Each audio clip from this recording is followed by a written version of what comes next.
नमस्कार मेरे प्यारे साथियों, मैं डीपी आज एक नए वीडियो के साथ आप लोगों के सामने। आज का मेरा ये जो वीडियो है वो द हिंदू की एक रिपोर्ट पर आधारित है जो 30 मई 2025 लिखा गया है। पीटीआई के हवाले से कोट किया गया है। उसमें Moscow genuinely interested in revival of Russia India China troika format. और एक कह कौन रहा है? Lavrov, Sergey Lavrov. ये जो फोटोग्राफ आप देख रहे हो ये रूस के विदेश मंत्री सरगेई लेवरोव का है। इनके इस बयान से पूरे नेटो, यूरोप और अमेरिका में हलचल मच गई है। इनका ये कहना है कि मॉस्को ये चाहता है कि रूस, इंडिया और चाइना का एक ट्राईपार्टाइट को वो बने, ग्रुप बने, 3 लोग। इनका ये कहना है इसमें रिपोर्ट में, आप पूरी रिपोर्ट को पढ़िएगा, बहुत बड़ी नहीं है और छोटी सी रिपोर्ट है। इसके लिए 20 से ज़्यादा मीटिंगें अब तक में हो चुकी हैं अलग अलग मंचों पर, और अब तक उम्मीद है कि ये सक्सेसफुल होगा।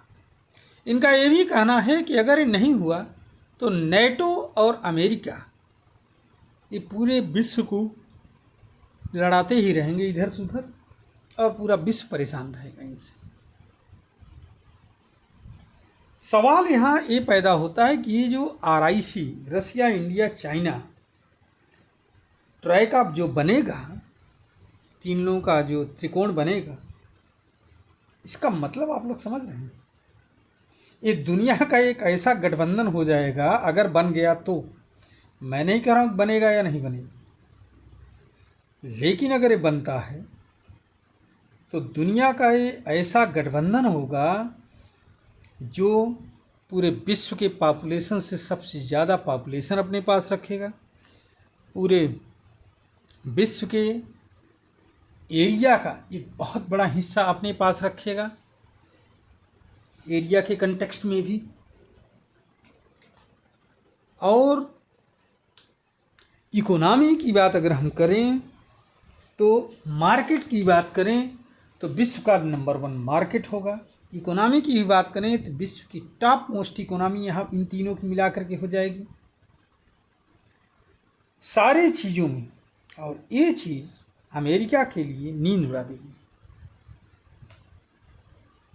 यहाँ बातें कई हैं। पहली बात तो ये है कि रूस क्यों चाहता है, रूस इतना कीन क्यों है। हम सभी लोग जानते हैं कि रूस के ऊपर सैंक्शंस लगे हुए। अमेरिका कभी नहीं चाहेगा कि रूस उभरे, लेकिन अगर रूस को उभरना है तो रूस को एक ऐसे मित्र की तलाश है, ऐसे देशों की तलाश है जहां उसकी मार्केट की पहुंच हो सके और मार्केट के साथ साथ उसके उत्पाद की बिक्री बढ़ सके। रूस के, चाहे वो रक्षा उत्पाद हो, चाहे वो सिविल से रिलेटेड उत्पाद हो, और इसमें इंडिया और चाइना उसकी मदद कर सकते हैं, नो डाउट। इंडिया तो मदद कर ही सकता है। इसके अलावा रूस को भी कुछ चीज़ें चाहिए,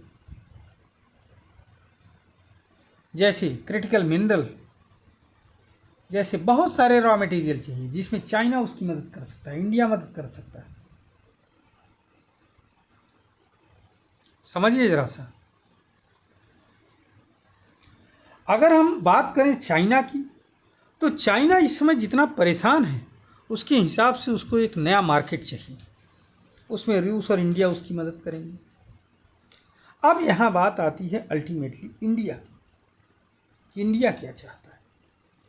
तो इंडिया की सबसे बड़ी समस्या ये है कि अगर हम गलवान के बाद से ऑपरेशन सिंदूर तक की बात देखें तो ऑपरेशन गलवान में तो चलो डायरेक्ट झड़प हुई। ऑपरेशन सिंदूर में पाकिस्तान में कौन लड़ रहा था?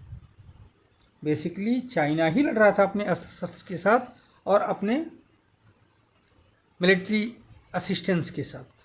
ये बात अलग है कि अब उसके ये जो इक्विपमेंट्स हैं वो फुस हुए या क्या हुए। म्यांमार बांग्लादेश को लेकर के अगर हम देखें तो अमेरिकन इन्फ्लुएंस वहाँ बढ़ रहा है। ये चाइना के लिए मुश्किल है, इंडिया के लिए भी आने वाले दिनों में मुश्किल खड़ा करेगा। इसी तरह से पाकिस्तान को काबू में रखने की बात अगर है तो चाइना आराम से काबू में रख सकता है।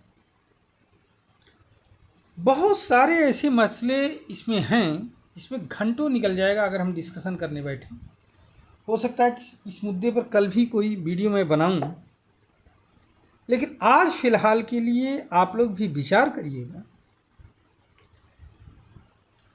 कि इंडिया को भी अपना मार्केट चाहिए, इंडिया को भी मार्केट चाहिए जिसमें रसिया उसकी हेल्प कर सकता है। इंडिया को भी रॉ मटेरियल चाहिए बहुत सारे क्षेत्रों में, फार्मास्यूटिकल्स के हर क्षेत्र में, तो इंडिया को भी इसकी ज़रूरत तो है। लेकिन इंडिया अगर हम पोस्ट गलवान की बात करें और उसके बाद में चलो भूलने की बात कर भी दे, तो जो पाकिस्तान के साथ कर रहा है चाइना, उसको क्या किया जाए। तो यहाँ पर अगर तीनों अपने हितों को, एक दूसरे की हितों को ध्यान में रख करके कोई संगठन बनाएंगे, ग्रुप बनाएंगे या त्रिकोण बनाएंगे तब तो चल जाएगा। लेकिन जरा सा भी अगर इसमें से किसी का भी अहित घुसेगा और लालच आएगी मन में, तब फिर ये त्रिकोण नहीं टिक पाएगा, मुश्किल काम है। इससे सबसे ज़्यादा प्रभावित इंडिया ही होगा, ये भी बता दे रहा हूँ। हाँ, ये बात अलग है कि लॉन्ग टर्म को देखते हुए, अमेरिकन इन्फ्लुएंस को देखते हुए, यूरोपियन इन्फ्लुएंस को देखते हुए अगर हम थोड़े बहुत अगर काम बन जाए, तो मैं कह रहा हूँ काम बन जाए तो हम थोड़े बहुत मतभेदों के साथ अगर अपना रिलेशन चाइना के साथ सुधार ले जाते हैं तो अच्छी बात हो, कोई बुराई नहीं है। थोड़ा बहुत घाटा भी सहा जा सकता है, लेकिन एक अच्छा खासा प्रॉफिट मिलने की उम्मीद हो, अन्यथा तो फिर भाई मामला सब गड़बड़ रहेगा। और अगर सब घाटा ही घाटा है तो फिर तो ट्राई का ये जो त्रिकोण बनने वाला है, ये बनने से रहा है तो सिर्फ सपनों में रह जाएगा। चलिए, उम्मीद करता हूँ कि त्रिकोण बनेगा और इससे तीनों देशों का हित होगा, किसी तीनों में से किसी का भी अहित नहीं होगा, कोई एक दूसरे पर चालाकी नहीं दिखाएंगे। ऐसा हम त्रिकोण बनाने के लिए भगवान से प्रार्थना करेंगे। आप लोग क्या सोचते हैं इस त्रिकोण पर? अपना राय कमेंट में ज़रूर लिखिए। अगर आपको ये वीडियो पसंद आती हो तो आप इसको लाइक करिए, शेयर करिए वीडियो को हमारे, और चैनल को भी हमारे सब्सक्राइब करिए। नमस्कार, जय हिंद, जय भारत, वंदे मातरम।